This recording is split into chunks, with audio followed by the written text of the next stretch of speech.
Salut la famille, j'espère que vous allez bien. J'étais ici, j'ai fait une vidéo hier où je parlais d'Ansu Fati, je parlais du poste de gardien. Parce que hier, on a reçu l'information que Ansu Fati allait jouer son dernier match ce soir avec le Barça et il allait faire ses adieux aux supporters du Barça. Donc j'étais là en train de dire ouais, c'est une bonne chose. S'il va, voilà, pour sa carrière, c'est pour prendre sa carrière au sérieux, il a besoin du temps de jeu, il a besoin de retrouver son football. Il faut qu'il aille dans une autre équipe où il aura moins de pression, où il sera titulaire et qui sait, revenir au Barça et réaliser ce rêve qu'il a voulu réaliser. Donc, les amis, aujourd'hui, j'étais en train de regarder les highlights de Ansu Fati, tous les buts qu'il a marqués avec le Barça. Les gars, franchement, Ansu Fati a été cette lumière-là. Ansu Fati a été cette consolation quand Lionel Messi est parti de manière inattendue. On a eu les cœurs brisés, la façon dont Lionel Messi est parti. Alors que Laporta nous avait dit qu'il allait le garder, c'était la priorité. Ansu Fati avait pris le numéro 10 et c'était mérité en ce moment-là. On se disait qu'il allait être le successeur de Lionel Messi, mais non. Les amis, 2020, novembre 2020, le Barça reçoit Betis. Que Dieu maudisse ce jour-là où Ansu Fati se blesse, son genou se tord.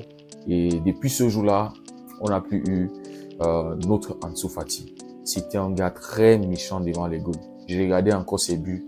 Franchement, la finition, ça me faisait penser à Mbappé. On peut détester, on peut pas aimer Mbappé, on peut le reprocher de tout, mais on peut pas changer le fait que Mbappé, c'est un finisseur létal. Quand il est en forme, Mbappé est injouable offensivement. Tu lui donnes des ballons, il va les finir, surtout quand il y a des espaces. On le voit encore cette saison. Malgré la saison calamiteuse du Real, il s'en sort avec plus de 40 buts. Donc, Ansu Fati était ce gars-là. La finition, c'était à un autre niveau. En fait, il finissait très bien. Son premier but avec le Barça, c'est de la tête. Porté le 31.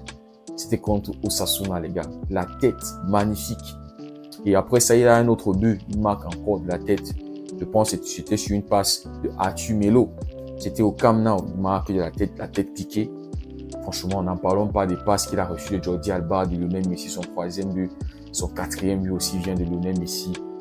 Franchement, Ansu Fati a été ce jour-là. Ça fait mal aujourd'hui que on a Ansu Fati, qu'on dit, on parle de finito. Même si je ne pense pas qu'il est finito. Il a juste besoin de retrouver ses sensations. J'étais là en train de me balader sur X. Parce que voilà, il faut toujours aller vérifier des trucs. Je tombe sur Fabrizio Romano qui nous dit, en fait, qui sort une déclaration du président Laporta. Et ça ne fait qu'une heure, un truc comme ça. Le président qui dit, nous voulons que Ansu Fati continue. Il a un contrat valide. Oh, mon club, j'aime trop ce club. C'est un homme extraordinaire. C'est un joueur qui a traversé des moments difficiles. J'aimerais beaucoup qu'il revienne et qu'il ait du temps de jeu.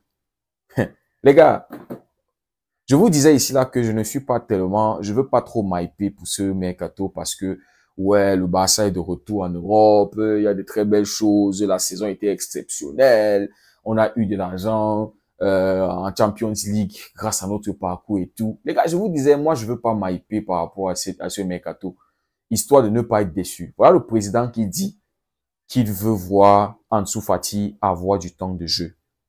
Et on sait qu'on a besoin en fait, on se dit que on a besoin d'un ailier gauche. Il y a des informations encore qui disent que Deco a une préférence de faire venir un ailier gauche. On ne sait pas. Mais voilà le président qui veut que Ansu Fati reste. On va voir ce soir. Peut-être Ansu Fati, c'est-à-dire ces informations-là sont des trucs comme ça. Parce que les journalistes racontent des trucs aussi. Il y a des journalistes qui parce qu'ils ont entendu un truc comme ça, ils fabriquent, ils essaient d'interpréter et ils sortent des trucs. Et ça se balade là et nous, on a le président qui veut que Ansu Fati reste. Donc peut-être ce soir, il ne joue pas son dernier match. Donc peut-être ce soir, voilà, Ansu Fati continue. Et moi, j'étais en train de penser, parce que j'ai vu plein d'adieux, plein d'hommages des créateurs de contenu Barça. Moi-même, j'ai fait un live là, il n'y a pas eu tellement de personnes. J'ai fait un live là hier vers midi 13h. Je faisais mes adieux et tout. Mais je n'avais pas enregistré ce live. Après, j'étais en train de me dire, si Ansu Fati, si c'est vrai qu'il va jouer son dernier match avec le Barça, Imaginez un peu qu'il nous fasse un gros match ce soir. Parce qu'il a un contrat, comme le président le dit, il a un contrat, on le prolonge. Son contrat va jusqu'en 2028, un truc comme ça, ou 2027. En fait, il a un contrat valide. Donc, s'il fait un gros match ce soir, est-ce qu'on ne le garde pas? Parce que depuis qu'il est revenu de blessure, en fait, depuis qu'il a eu son hockey médical, on n'a plus entendu de rechute. Et les sensations sont positives lors des entraînements. On fait que nous dit que Anti-Flick aime ce qu'il voit lors des entraînements. Il veut juste que Ansu Fati joue avec moins de peur. Parce que pour un joueur qui a connu, qui est passé par le traumatisme des blessures et des blessures, c'est normal. C'est normal de pas être dans les duels, aller provoquer, aller... C'est normal. Et il a besoin psychologiquement de guérir. C'est traumatisant. Aller à Brighton, ça n'a pas marché. On peut compter le nombre de matchs qu'il a joué. Revenir, on se disait que sur Anti-Flick, avec un nouveau coach, Ansu Fati allait ressusciter, allait être revenu. Mais il n'a même pas pu jouer la pré-saison. Et première partie de saison, blessure, il revient, il rechute, il revient, il rechute dans les entraînements. Mais depuis qu'il a reçu le hockey médical, on n'a plus entendu que Ansu Fati s'est blessé. On n'a plus entendu. C'est vrai que lors des matchs qu'on lui a vu contre Valladolid et tout, il ne s'est vraiment pas montré. Il n'a pas été à la hauteur de nos attentes. Mais on sait juste qu'il a besoin de confiance, de régularité, du temps de jeu. Il n'a pas énormément joué cette saison. Mais imaginez que Ansu Fati nous fait un bon match ce soir. C'est vrai que c'est un match où il n'y a pas de Liga qui se joue. C'est un match de célébration du titre et tout. Voilà, il y a des possibilités que Ansu Fati reste la saison prochaine. Et s'il se blesse pas, les gars, moi, sincèrement, même si j'ai toujours dit que pour moi, Ansu Fati doit partir, les gars, s'il peut rester fit et s'il peut avoir du temps de jeu, et je pense que il y a le talent, c'est là. C'est comme quelqu'un, par exemple, comme moi, qui a des aptitudes à jouer la batterie. Vous voyez, ça fait longtemps que j'ai pas joué. Si je me mets maintenant à jouer, c'est-à-dire si je m'assois sur une batterie, il y a tellement de réflexes que j'ai perdu, tellement de réflexes. Et il faudra que je prenne des mois et des mois et des mois pour pouvoir revenir retrouver. Parce que je jouais très bien à la batterie. Je voulais être un musicien, donc je jouais très bien. Mais parce qu'il n'y avait pas d'école de musique et tout, j'ai pas pu. Et à un moment aussi, c'était compliqué. J'ai perdu tout cela. C'est la même chose avec Ansu Fati. Ansu Fati, il n'a pas eu une régularité. À Brighton, il avait commencé et puis il a chuté. Et à un moment de la saison, il est revenu, mais il avait encore chuté. Donc, ça a été compliqué pour Ansu Fati. Il y a le traumatisme à l'intérieur et il y a le traumatisme aussi extérieur, le corps. Donc, on voit un Ansu Fati qui a la volonté, mais le corps qui lâche à chaque fois. Donc, c'est traumatisant. Mais, je vous disais, depuis qu'il a eu son hockey médical, Ansu Fati n'a plus rechuté. On n'a plus entendu que lors des entraînements, Ansu Fati a eu une gêne. On n'a plus entendu ça. Donc, la saison prochaine, c'est une autre saison. Et Ansu Fati, avec les pré-saisons et tout, on va voir. Parce que les pré-saisons, c'est toujours lors de la période du mercato. Donc, s'il ne tient pas lors de la pré-saison, oui, on peut dire qu'ok. Donc, les gars, calmons-nous avec les adieux et tous ces spéculations. En fait, tout ce qu'on est en train de... calmons-nous un peu avec. C'est pas encore conclu. Le président dit son contrat est là, c'est valide. Donc, attendons.